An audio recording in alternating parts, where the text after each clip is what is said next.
Crônicas, capítulo 16. Eu quero falar sobre a gratidão que precisamos ter pela presença de Jesus desenvolver nossas raízes. Você sabia disso? A presença de Jesus é o elemento fundamental, é o elemento insubstituível, é o elemento indispensável para que a gente crie raízes. E nós precisamos ser muito gratos a Deus por isso, porque se a presença de Jesus não estiver conosco, as nossas raízes, elas serão raízes muito sensíveis. Pastora Nádia, esses dias pregando no Celebra Renk, para os jovens e adolescentes, e ela falou sobre a sequoia. Não sei se você já ouviu falar dessa árvore, mas a sequoia é uma das maiores árvores do mundo. Ela tem grande quantidade na Califórnia, Estados Unidos, por causa do clima, do solo, enfim, das condições climáticas. Lá é um grande reduto das sequoias. E a sequoia, ela é gigantesca, muito alta, muito robusta. Mas todos os que estudam as plantas e as árvores dizem que aquilo que você vê não é a metade daquilo que está para baixo. Ou seja, a grandeza de uma sequoia não é traduzido naquilo que se vê. A grandeza de uma sequoia está no tamanho da raiz que ela tem para baixo, que normalmente é 2 ou 3 vezes superior àquilo que aparece, aquilo que é aparente. Então, as raízes, elas precisam ser profundas para sustentar todo o crescimento que vai vir e que Deus vai providenciar à sua igreja. 1 Crônicas, capítulo 16, verso 1. Trazendo, pois, a arca de Deus, a puseram no meio da tenda de Davi. Puseram-na no meio da tenda que Davi tinha armado. E ofereceram holocaustos e sacrifícios pacíficos perante Deus. E acabando Davi de oferecer os holocaustos e sacrifícios pacíficos, abençoou o povo em nome do Senhor. Verso 7. Então, naquele mesmo dia, entregou Davi em primeiro lugar o salmo seguinte. Diga comigo, Davi entregou o primeiro salmo. Para louvarem ao Senhor pelo ministério de Asaf e também dos seus irmãos. O livro das Crônicas dos Reis, ele é um livro que convida a gente a aprender com os acertos e com os erros desses grandes líderes chamados reis de Israel e de Judá. A gente vai perceber que a Bíblia faz questão de deixar registrado não só o acerto, mas também os erros desses homens de Deus. Gente que era gente que acertou muito, mas gente que também errou. Então, o livro das Crônicas vai abordar um pouco desses erros, um pouco dos acertos desses reis. Esse livro foi descrito com o objetivo de tratar 2 pontos principais. O primeiro ponto, que embora os juízos de Deus viessem por causa da desobediência à nação de Israel, mesmo assim, Deus não havia invalidado as suas promessas e os seus propósitos. E o segundo ponto, o livro das Crônicas vai registrar o início da adoração a Deus organizada por Davi. É muito provável que você já tenha ouvido a expressão tabernáculo de Davi. E essa expressão, ela se refere a todo o empenho, toda a dedicação, todo o zelo que Davi empreendeu para organizar a adoração a Deus feita naqueles dias. Especialmente quando a arca de Deus, que representava a presença de Deus, ela voltou para Jerusalém depois de quase 100 anos, distante de lá. Então a arca volta para Jerusalém e Davi percebe a necessidade de organizar a adoração. Se você ler os capítulos 9 ao capítulo 14 do primeiro livro das Crônicas, você vai achar isso. Davi chamando os sacerdotes, Davi chamando os levitas, Davi dizendo, obrigado, Webster, Davi dizendo sobre que tipo de instrumento deveria ser tocado. Para vocês terem uma noção, ele separou a equipe de louvor e ele falava em que momento o cântico deveria ser feito em tom alto, em que momento o cântico deveria ser feito em tom baixo, em que momento os instrumentos deveriam dar notas agudas, tem toda uma estrutura de organização para adorar a Deus. Isso vai aparecer aqui nesses capítulos 9 a 14 de 1 Crônicas. O ponto fundamental dessa organização, qual era, irmãos? Valorizar a presença de Deus representada pela Arca de Israel. Ele tinha uma prioridade, como disse aqui o pastor Henrique, ele tinha uma prioridade. E qual era a prioridade de Davi? Nós precisamos valorizar a presença de Deus. Os cantores vão cantar na hora certa. Quem vai tocar trombeta, tocar laúde, tocar harpa, tocar tamborim, tem a hora certa, tem o momento certo de começar. E a Bíblia apresenta a expressão, eles precisavam ser peritos naquilo que eles faziam. Ou seja, eles precisavam ser especialistas. É muito comum a gente ouvir algumas pessoas dizerem que para Deus pode ser qualquer coisa, negativo. A Bíblia diz que para Deus precisa ser o melhor. A melhor canção, a melhor expressão de louvor, a melhor palavra. Tudo para Deus precisa ser o melhor, porque o Davi entendia que ele estava lidando com a presença de Deus. Então a presença de Deus merece esse cuidado, porque a arca, como nós falamos ontem à noite, tudo que havia nela apontava para Jesus. A bacia do maná que estava dentro da arca, a vara do Arão que floresceu, que estava dentro da arca, as tábuas do mandamento, a estrutura da própria arca, tudo apontava para Cristo. Então, Davi tinha essa noção muito clara de que ele estava a serviço de Deus e precisava ter esse cuidado, essa valorização com a presença de Deus. Jesus, ele desenvolve as raízes daqueles que valorizam a sua presença. Agora, a pergunta que a gente faz é: como demonstramos gratidão a Ele por isso? Como a gente expressa, nesse momento tão oportuno, de virada de ano, de início de um novo ano? Alguém já disse que um novo ano é um caderno com páginas em branco que você vai escrevendo a história. Como é que a gente valoriza e demonstra gratidão por essa presença que está tornando as nossas raízes profundas e seguras? Então, eu quero te dar 3 respostas a essa pergunta. Número 1, nós precisamos reposicionar a presença dEle no lugar mais alto de nossas vidas. O texto de 1 Crônicas 16:1, ele diz assim: trazendo, pois, a arca de Deus, a puseram no meio da tenda que Davi tinha armado. A arca ficou aonde, gente? A arca ficou no cantinho da tenda, é isso que está escrito? A arca ficou fora da tenda? A arca ficou em cima da tenda? Não, a arca ficou? Por que no meio? Porque Davi era alguém que valorizava a presença de Deus. A presença de Deus, aquilo que representava a presença de Deus para Davi, era algo muito importante. Por isso, ele ordena: a arca precisa estar no meio da tenda que eu armei. No meio. A pergunta que não quer se calar: qual é o lugar que a presença de Jesus ocupará em nossas vidas em 2023?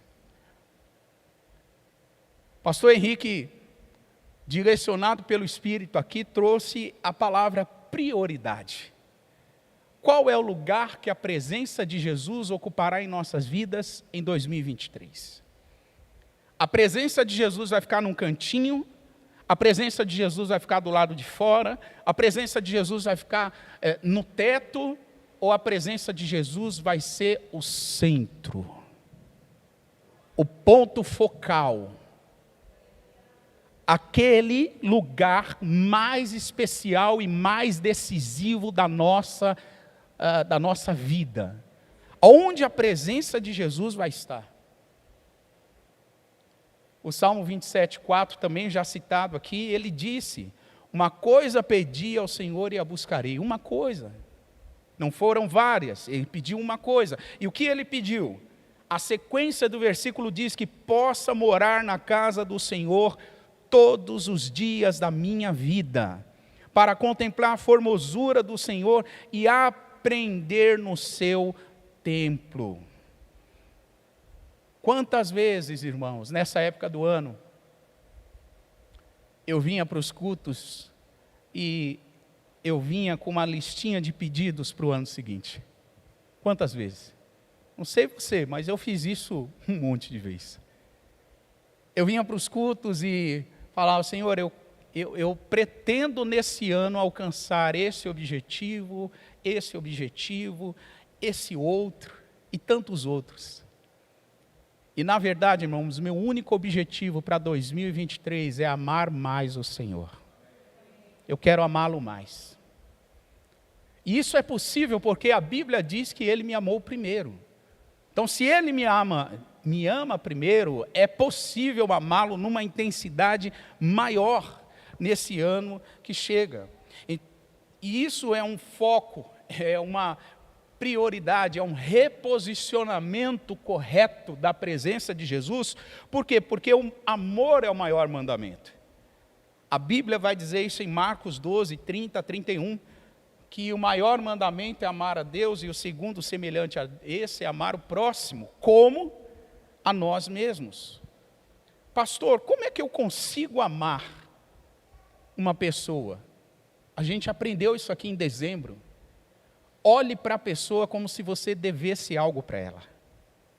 Olhe para a pessoa como se você tivesse uma dívida impagável com ela. A gente ama quando a gente se considera devedores. Foi isso que Paulo disse em Romanos 13:8. Não devais nada a ninguém, a não ser o amor, com o qual vocês devem amar uns aos outros. Como é que a gente ama? Adota a visão do devedor. Eu devo amor para essa pessoa. Eu devo amá-la porque é uma determinação de Deus. Pastor, e se pintar dúvida? Na dúvida, ame. Na dúvida, ame. Ah, mas a pessoa pisou na bola. Ame. A pessoa ofendeu. Ame mesmo assim. A pessoa não merece. Ame dobrado. Porque você também não merecia e Jesus te amou. Sim ou não, irmão? Ou você merecia? Desculpa aí, é que você merece, né? Eu não mereço. Nenhum de nós merecíamos. E fomos amados. Olha que princípio extraordinário. Nenhum de nós merecíamos e fomos amados. Por que a gente não pode amar? Quando eu me recuso a amar o outro, eu estou, em outras palavras, querendo dizer, pastor Henrique, que eu sou melhor do que a pessoa. Eu estou num patamar acima. Eu estou numa posição acima. Eu olho a pessoa de cima para baixo e digo: você não merece o meu amor. Quem acha justificativa para não amar, está alimentando a sua prepotência, a sua arrogância. Amar é um exercício de humildade, irmãos. Amar é um exercício de renúncia. Amar é um exercício de sacrifício da sua própria vontade. Nenhum de nós queremos amar, mas quando amamos, manifestamos o bom perfume de Cristo. Manifestamos algo de Deus. Então, em primeiro lugar, demonstre a sua gratidão pelas raízes que Jesus está desenvolvendo, reposicionando a presença dele no lugar mais alto da sua vida. Em segundo lugar, demonstre gratidão, permitindo que a presença dele nos guie em nossas expressões. A presença de Jesus precisa guiar todas as nossas expressões, todas as nossas emoções. Tudo aquilo que nós pensamos, sentimos, tudo aquilo que nós compartilhamos. A presença de Jesus precisa guiar o nosso momento de adoração, o nosso momento de entrega para Deus, seja no coletivo, seja no particular. A presença de Jesus precisa guiar a nossa reação quando somos provocados. A presença de Jesus precisa guiar a nossa reação quando alguém pisa no nosso calo. A presença de Jesus precisa nos guiar em todas as nossas expressões. Olha o que Davi, quando trouxe a arca para Jerusalém, fez. 1 Crônicas 16, 4, diz o texto: e pôs perante a arca do Senhor alguns dos levitas por ministros, e isto para recordarem, louvarem e celebrarem ao Senhor Deus de Israel. Olha essas três expressões: recordar, louvar e celebrar. Em outras palavras, Davi está dizendo assim: as expressões que a presença de Jesus vai gerar, elas precisam ser guiadas por Ele. Expressões de recordação, expressões de louvor, expressões de celebração, expressões de cânticos voluntários, tudo precisa ser guiado pela presença de Jesus. A presença de Jesus faz brotar do nosso interior rios de águas vivas. A presença de Jesus, irmãos, tem o poder de anular e de tratar as nossas emoções mais adoecidas. A presença de Jesus pode impedir aquela ira reprimida de vir para fora, na imagem do ódio, no desejo de vingança. A presença de Jesus tem o poder de tratar as nossas mais profundas emoções. Agora, quando é que isso acontece? Quando a gente permite Ele guiar as nossas expressões. Então, se há um bom foco para 2023, é esse: que a presença de Jesus guia as nossas expressões. Guia aquilo que a gente vai fazer, a maneira como a gente vai falar. Mateus 12, e verso 34. Jesus estava falando sobre reações. Jesus estava falando sobre expressões. E ele diz a um povo que era duro de coração, ele diz: como é que vocês dizem boas coisas sendo maus? Ele faz uma pergunta. E na sequência ele diz: porque o que há em abundância no coração, disso fala a boca. A expressão da boca é um resultado do que eu tenho no meu coração. É um resultado do que eu carrego no meu coração. O que a gente carregou no nosso coração em 2022? Nós carregamos ódio, amargura, nós carregamos murmuração, medo, insegurança. O que nós carregamos? A proposta de aceitar a presença de Jesus nos guiar diz respeito a transformar essas reações em coisas boas. Porque o Senhor é especialista em transformar coisas ruins em coisas boas. Então veja, a proposta é que a gente tenha no nosso coração amor, doçura, gentileza. A proposta é que a gente tenha no nosso coração gratidão, esperança. Esses dias alguém me perguntou: pastor, o que você espera do próximo governo para 2023? Eu disse: eu não espero nada. Porque do governo que eu espero, eu sei que tudo que é necessário vai ser feito. Eu não espero do governo terreno. Eu creio e trabalho para que a oração do Pai Nosso se transforme numa realidade. Venha o teu reino e seja feita a tua vontade aqui na terra, como ela já é feita nos céus. Esse governo, eu acredito, o governo de Deus. O governo humano, a gente não espera grandes recursos, grandes inovações. Não espere. Espere do governo de Deus. Então, quando a gente para pensar, a gente precisa olhar para esse ponto. Quais são as expressões espontâneas que a gente libera quando somos guiados pela presença de Deus? Alguém guiado pela presença de Deus, irmãos, não vive amargurado. Alguém guiado pela presença de Deus não vive amargurado, não vive amaldiçoando. Alguém guiado pela presença de Deus não vive reclamando, murmurando, não. Alguém guiado pela presença de Deus se apega naquilo que traz esperança, se apega nas coisas boas, olha para as coisas ruins numa ideia de aprendizado, mas se apega nas coisas boas. A arca tinha ficado quase 100 anos fora de Jerusalém, e quando Davi manda trazê-la de volta, o Davi estava celebrando o retorno da arca. Olha o que a Bíblia diz em 2 Samuel 6, ele estava festejando o retorno da arca, e no verso 13 diz assim: e sucedeu que quando os que levavam a arca do Senhor tinham dado 6 passos, ele sacrificava bois e carneiros. E Davi, versículo 14, você pode ler isso? 1, 2, 3.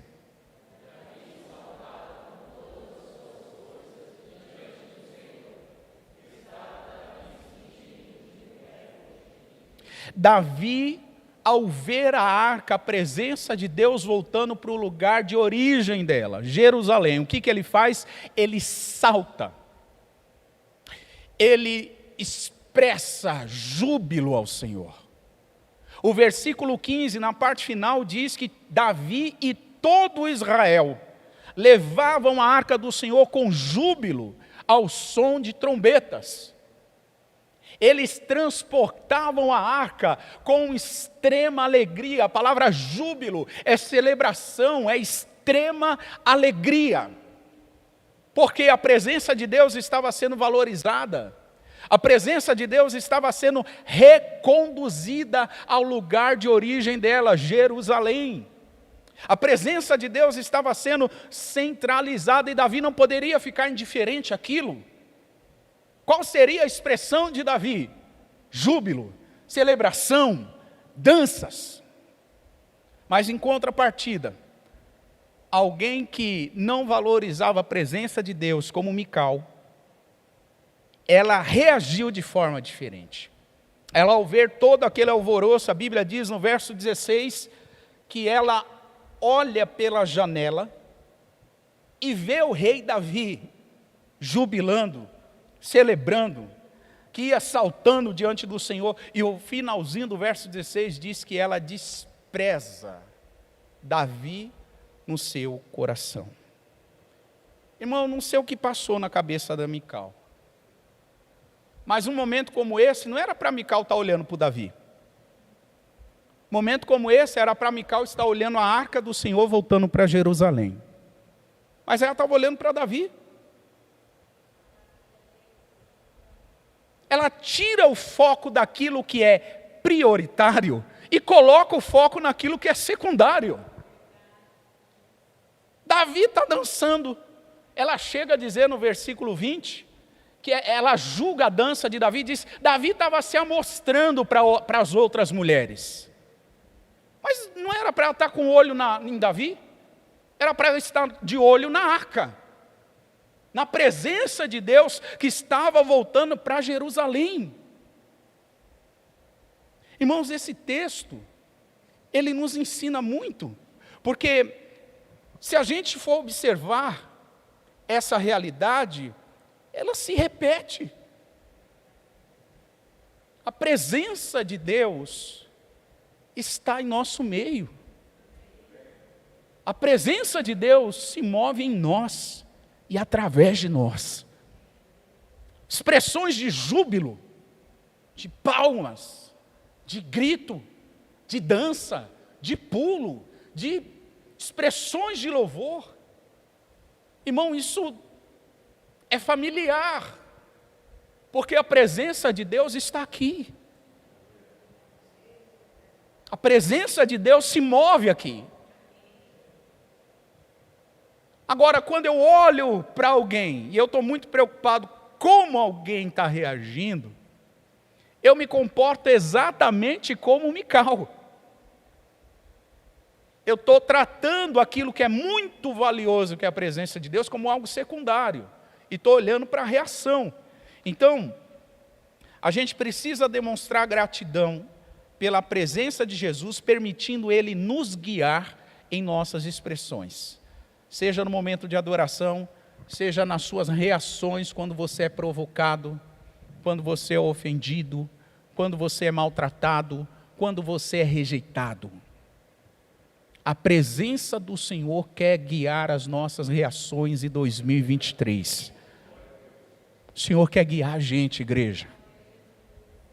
O Senhor quer mostrar para a gente como reagir, como permitir os frutos do Espírito brotar em nós.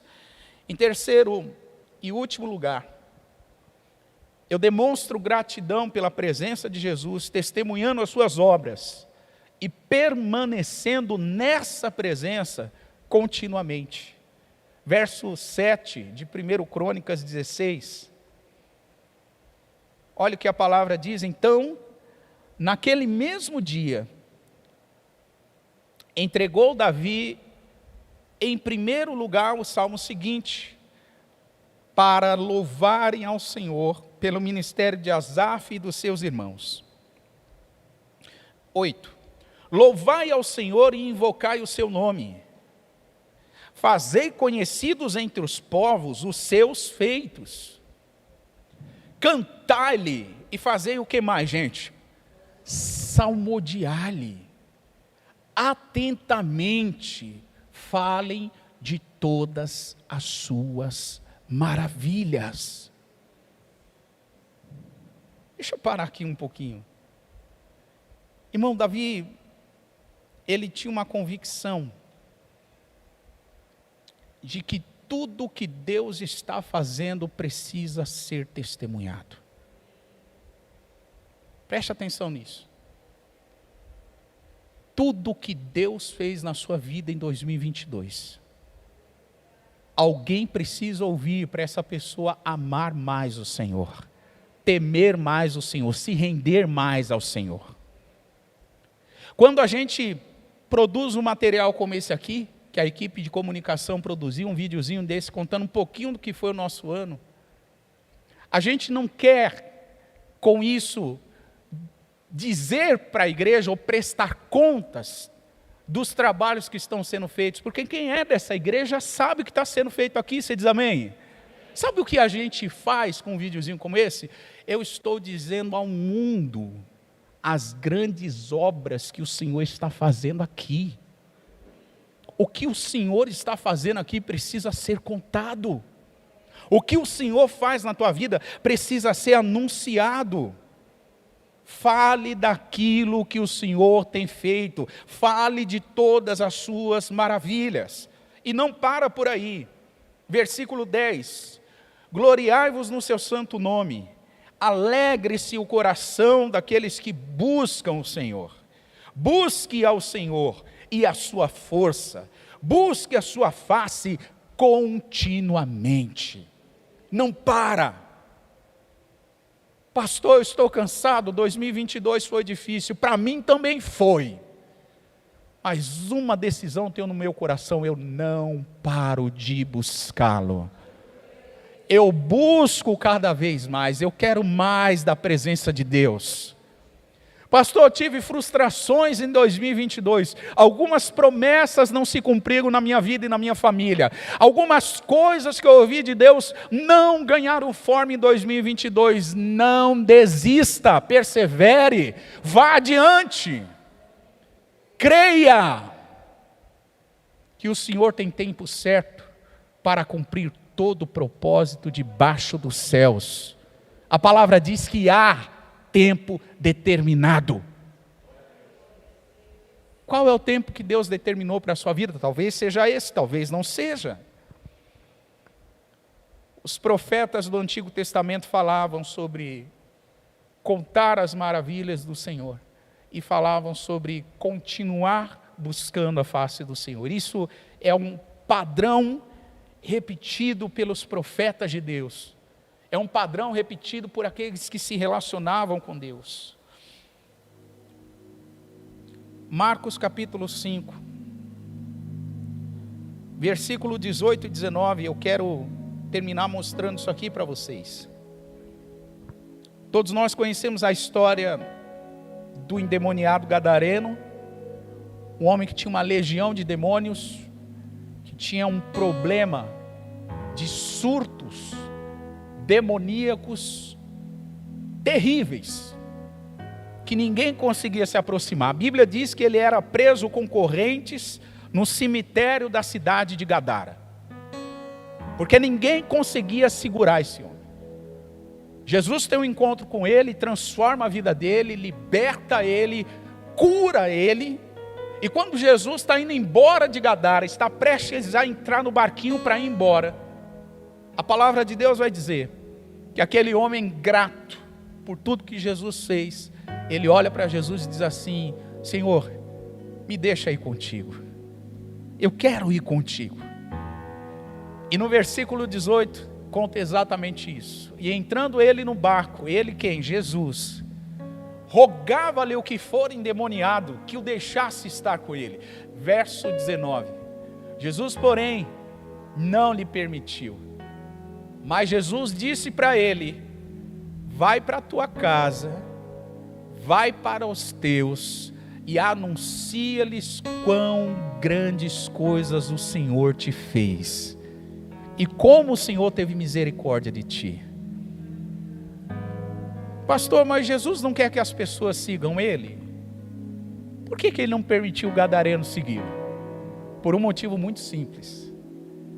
O propósito que Jesus tinha na vida do gadareno era que ele testemunhasse para a família dele que ele já não é mais um endemoniado, que ele já não é mais um homem perturbado, um homem que vivia preso com correntes, um homem que ninguém conseguia se relacionar. Não, o gadareno não é mais esse homem, ele é uma outra pessoa. Irmãos, as pessoas precisam ouvir que nós somos outras pessoas. Quem era você, hein? Quem era você? Domingo passado eu falei quem eu era, um pouquinho de quem eu era.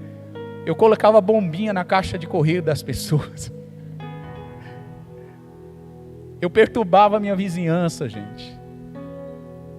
Eu era atribulado, folgado. Folgado. Pensa num cara folgado. Só misericórdia mesmo.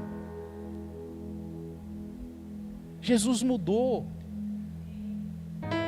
Agora, pare para pensar um pouquinho.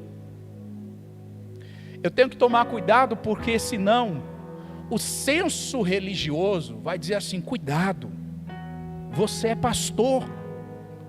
Se você falar daquilo que você era, as pessoas têm uma tendência a não reconhecer ou receber de você. Ô irmão, a minha vida foi transformada por Jesus. Eu lembro a porcaria que eu era. Eu lembro a tranqueira que eu era. Eu estou aqui porque Ele me salvou. E como é bom reconhecer e testemunhar que as conquistas são boas, são boas. Eu tenho tantas conquistas com Jesus ao longo desses 23 anos agora, andando com Ele. Mas sabe, eu tenho aprendido que na jornada com Jesus, mais importante do que as nossas conquistas, é quem nós nos tornamos nessa jornada. Quem a gente se torna. Um influenciador chamado João Branco, ele falou isso: quem estamos nos tornando é mais importante do que aquilo que conquistamos.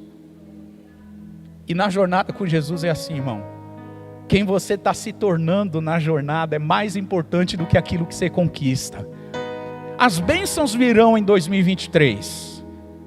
Pastor Henrique leu aqui: buscai primeiro o reino de Deus e a sua justiça, e todas as demais coisas serão acrescentadas. Mas preste atenção nisso. Muito melhor do que todas as demais coisas é quem nós estamos nos tornando. Quem é que nós estamos nos tornando? Eu quero te convidar a se colocar de pé.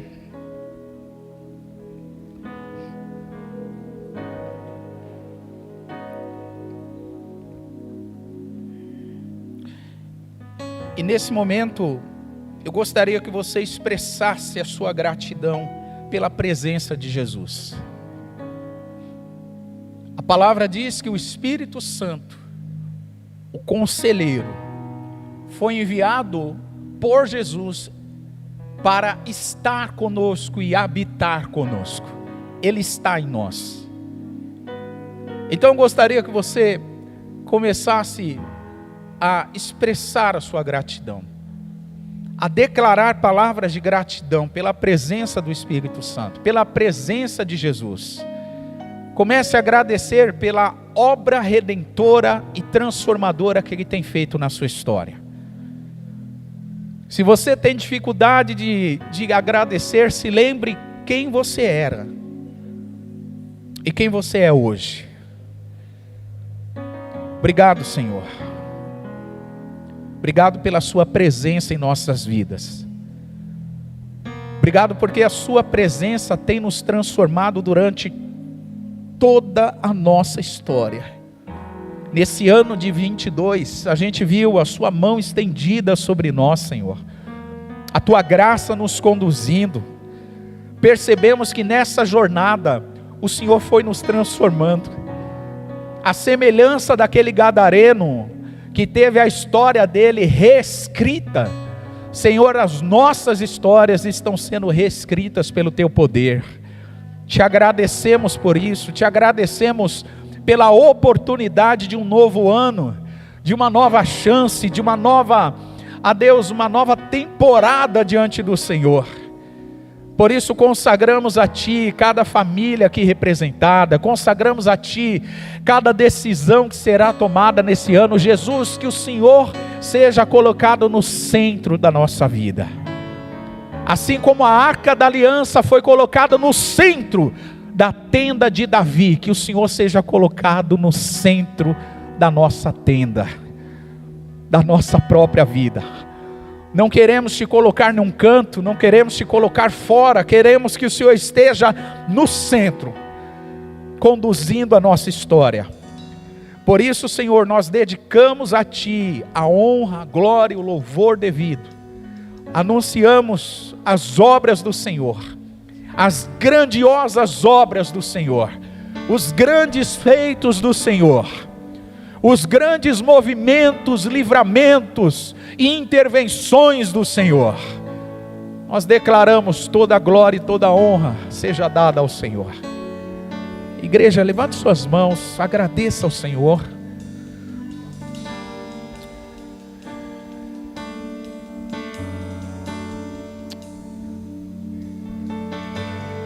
Seja louvado o teu nome, Senhor, seja exaltado.